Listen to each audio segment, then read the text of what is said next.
Welcome to CX&Chill, the real, raw customer experience podcast from XOStudios, the creative arm of XtendOps. Join today's host, Diana Castañeda, in a deep conversation with a remarkable mentor and influencer in her life, admin Ramirez, country manager at PDA International. Together, they embark on an exploration of attaining a sensei personality, the power of understanding individuals, and the significant role artificial intelligence plays in deepening our comprehension of the human experience. CX&Chill starts now. Hi, welcome to a new episode of our CX&Chill podcast. This is quite emotional today for me. I have a very special guest. It's a person who I have deeply admiration and respect.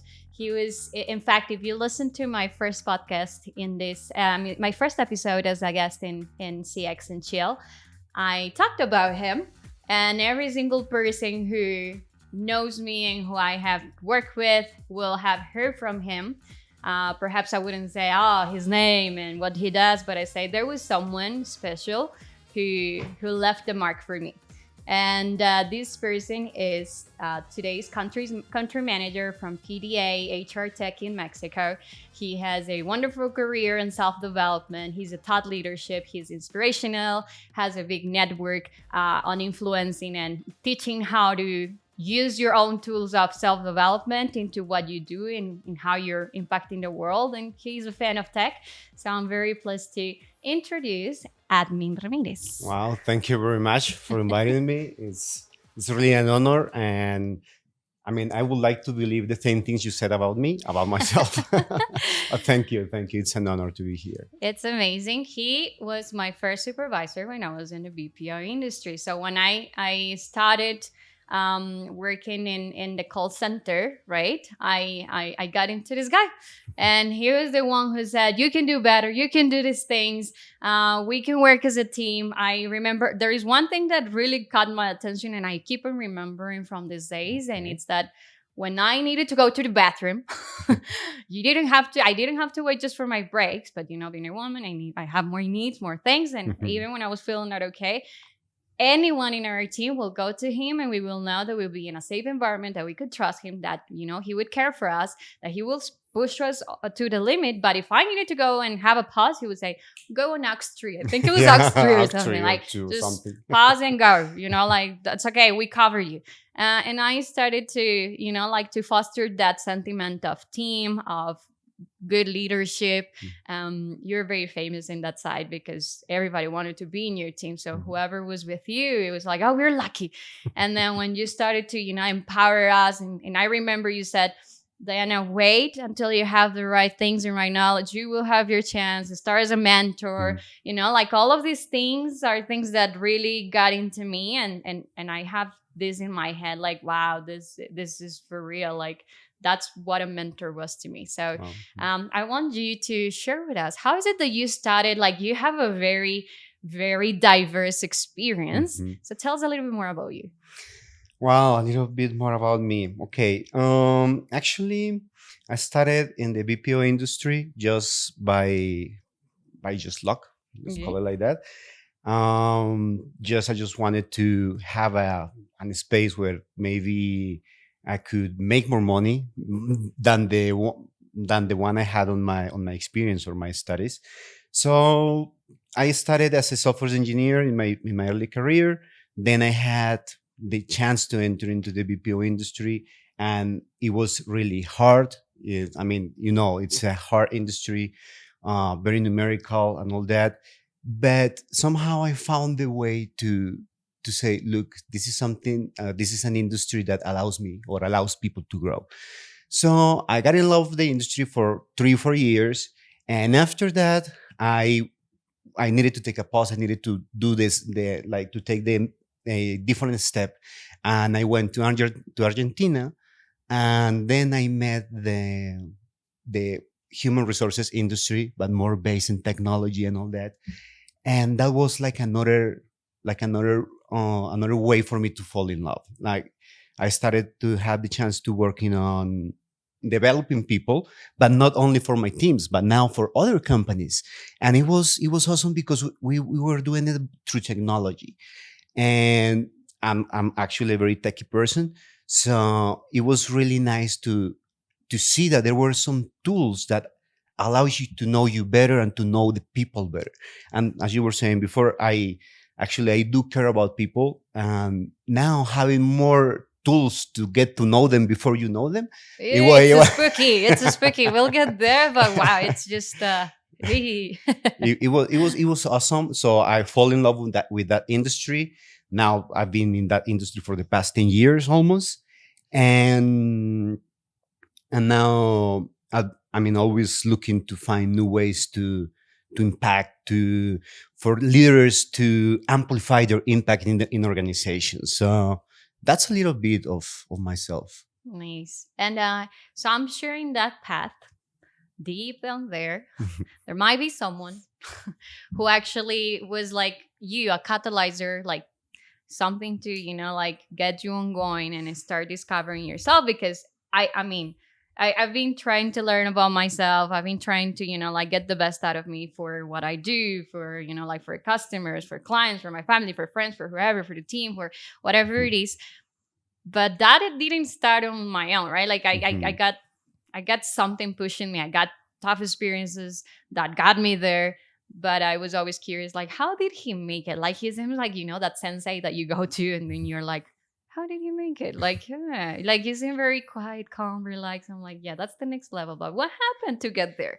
Was it someone there? Maybe at school, maybe when you were a kid, someone there. Yeah, actually, when I was in high school, maybe 14, 15 years old, I was a very good student. Okay, I was a very good student, good grades, but somehow I was also known by my indiscipline. Okay, No.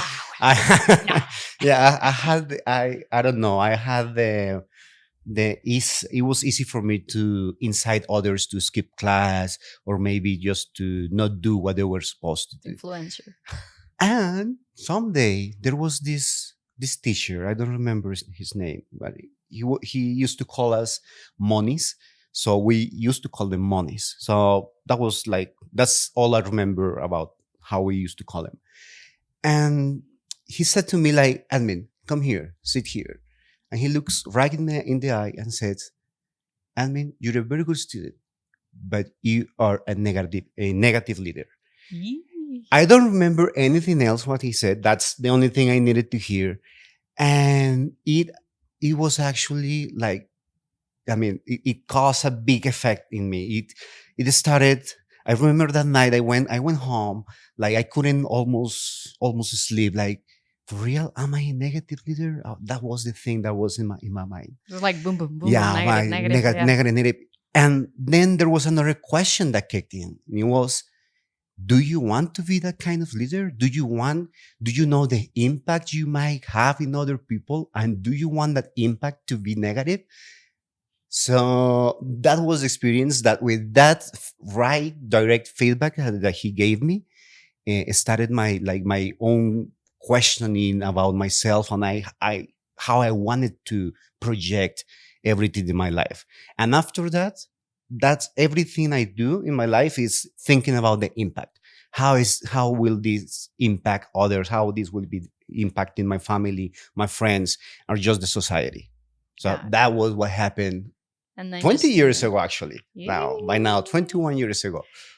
Yeah, I was super curious about that because it's always something that perhaps you don't realize, but then when you start reflecting, you're like, that's what made me to be like this today. And it was like this, actually. Yeah. I mean, like I didn't quite know that until until somebody just asked me what happened.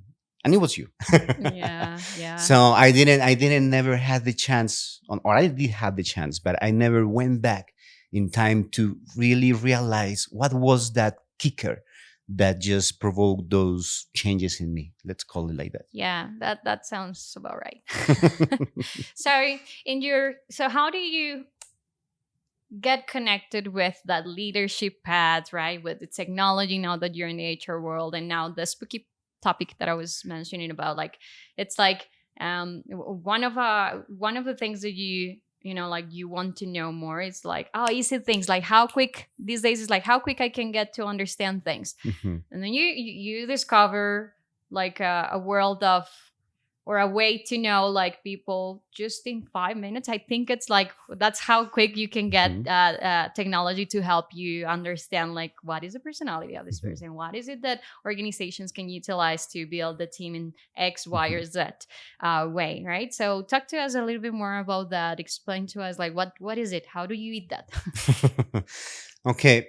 I really believe that technology has very good, I mean, bad stuff sometimes and very good stuff, and it depends on how we use it. Okay. So there are some kind of technology like psychometrics or different personality assessments that just through simple questions, 3, 4 questions, allows you to have a screenshot of the person. Okay. Yeah. But it is not that that's the final word or the final thing for the person. It's just additional information. So we really need to be really careful on how we use that information, because if we don't, maybe we could say, okay, this is a person of high risk, so I don't want it in my team. Why don't you want it in your team? Okay. Give me a reason. No, it's because it is high risk and it's going to be confrontational. No, but that's not the only reason to just say that somebody will not be a good fit for you. Right. Okay.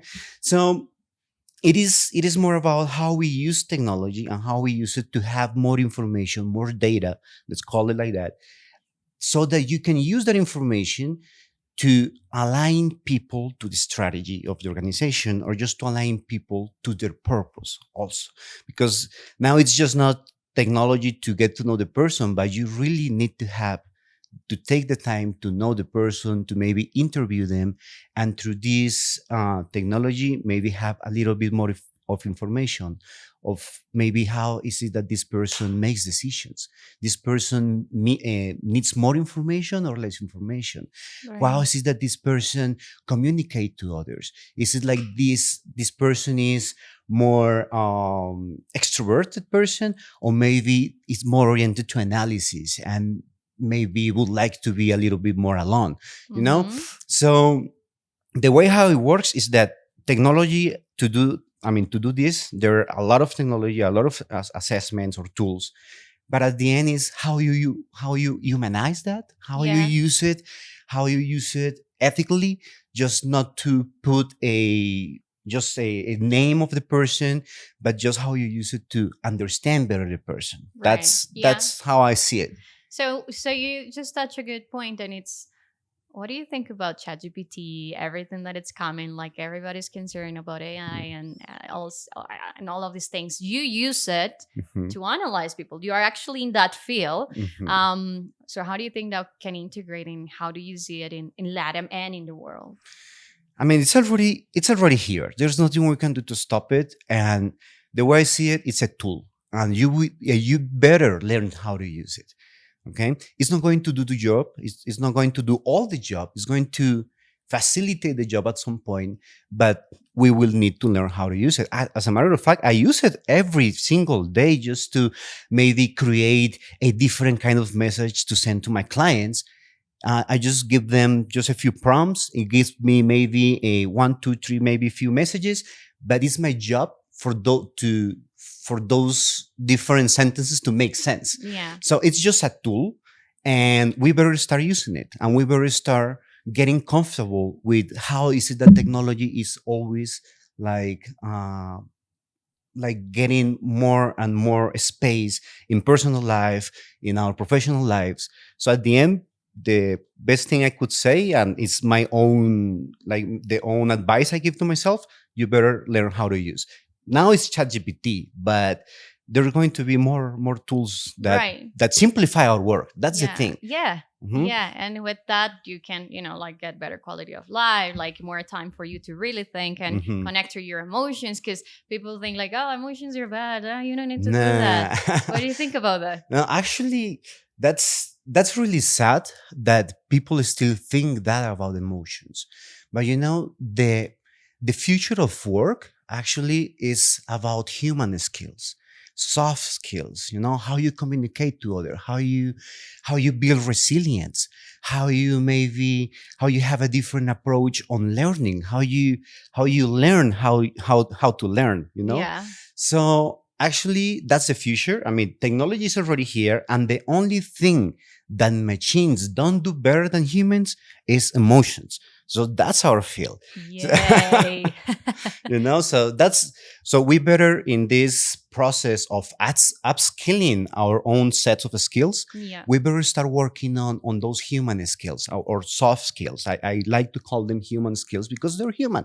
They're just how we build deeper connections with other people. But are we human? No, I'm just kidding. So, in that specific aspect of the future is here, I Mhm. recall like a very important topic these days. Like when I go in reels and I want to have a laugh, like in Instagram or social media, I tend to follow people who talk about generations. Mhm. So the baby boomers, Mhm. the X, the millennials, the Now the Gen Z. Z, right? So how do you think, or how do you see this technology, like where you are in the HR development world, integrating in order to bring these generations together? Mhm. Although, well, they're very different. So how do you see that happening? How do I see it happening? Look, it is at the end. It doesn't matter the generation. It doesn't matter the role. It doesn't matter the country's social status. At the end, we are all behaviors. Okay, uh, from any role to X role, we're just behaviors. And if we had the chance to understand the behavioral pattern or the behavioral trends of people, we can take the generation or the age away. Okay, because that's sadly that's something that happens. That you see somebody about 50 years old now, it's really hard for them to get a job unless on the BPO Yeah. and the BPO industry.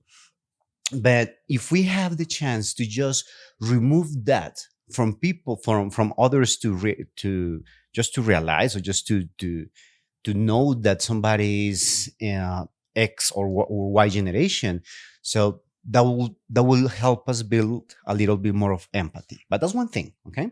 Because at the end, that's when you get to know the person without seeing the person, like the technology I was telling you about. Now, whenever you start working with different generations, we do have different styles also. Yeah. And for that, I would say like the best thing is like creating this space where we can build mutual learning. We need to value the age of people, or their, not the age, but maybe Their experience, their right? experience, right? Right. Their experience and everything they have learned, so that you can use it as in your advantage. And of course, also, if you're over 50 or over 40 and maybe you're not that techy, you can also take advantage of younger generations because they have it like on the mindset already. Yeah. So we need to create those spaces where we can create that mutual learning. Mhm. Amazing. Yeah. And I think it's super important that we can connect, right? Like Mhm. everything is like either we can choose, or we go separate, or we try to help each other. And Mhm. I'm not saying we're mixing among each other, but at least, like help others when you see that affinity and then you're compatible to do so. So Mhm. yeah, that's good. Yeah. I'm like, and I reflect on what you said about like seeing the experience, not the age, but the experience Experience. and what they have learned, what they have gone through. It's like when it's like when you in Latin we say like abuelitas, they know everything for a reason. Mhm. Your Sure. mom, they know. Mhm. Mamas, they know. I mean, they maybe don't even know deeper things, but they're like, I'm telling you, Mhm. there is a reason. So it's just their experience, and it happens the same, right? Because some people might be like, oh, the boomers, oh, the millennials now, like Gen Z, oh no, they don't want to work now. It's all about vibes. Mhm. No, it's just a unique thing that we can all learn from each other. And with that question, I want to know, like, how do you see that leadership development and self-development in the tech industry evolving to embrace all of that is coming? Wow. I would say that the best thing for all tech companies to start doing will be getting to know their people. Okay, first of all, because if we don't embrace that human side, So we're not gonna go any further. I Okay? think now people know why I say a lot. People. This is the reason why.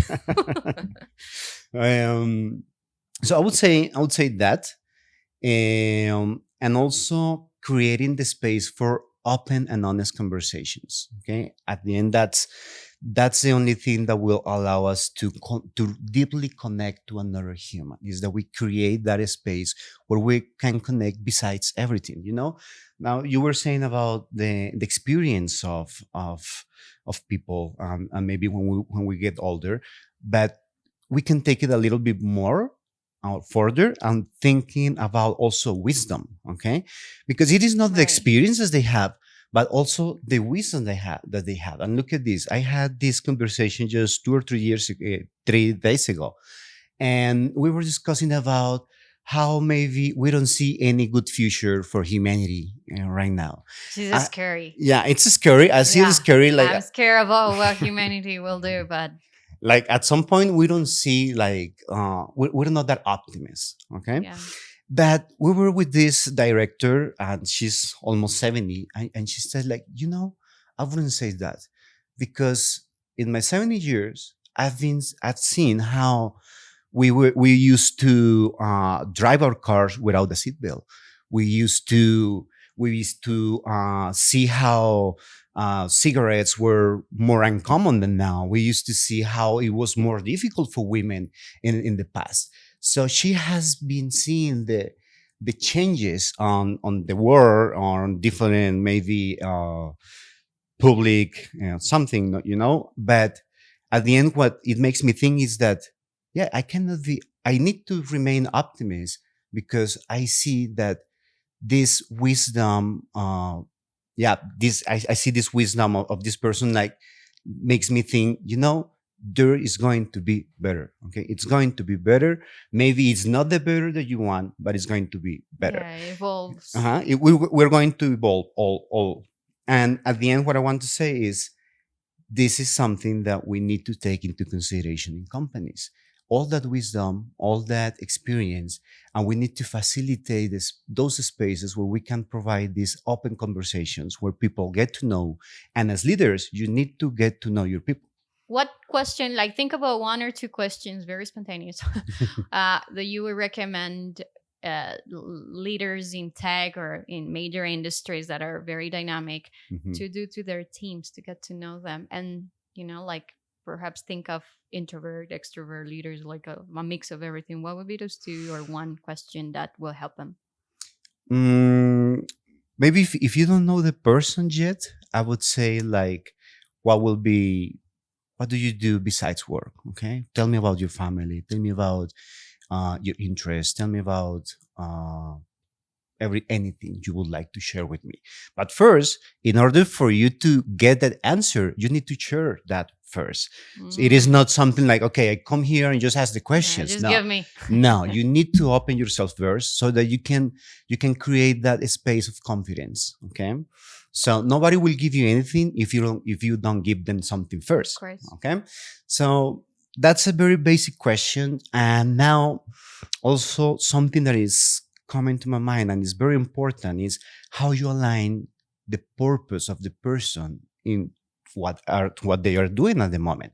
So you could ask them, like, what are your passions? What is your purpose in here? Not in here in the job, but in here in life. What is it that you see doing for your life?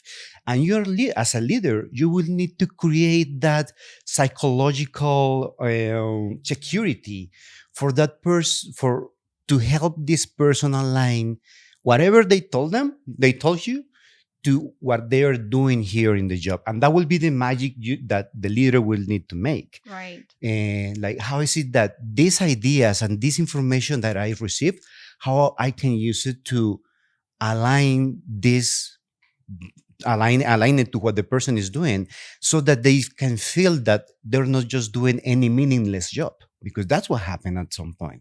Like, you think of your job as, I'm just here to pay the bills. And that's really sad. And it's the job of the leader to find that information to help you align that purpose of the person in the job. And it's very common now, like you not just, I mean, of course in the BPO is more common, like, oh, there is, and especially in LATAM, like there is no other way to make money. This is my half-hour part-time thing.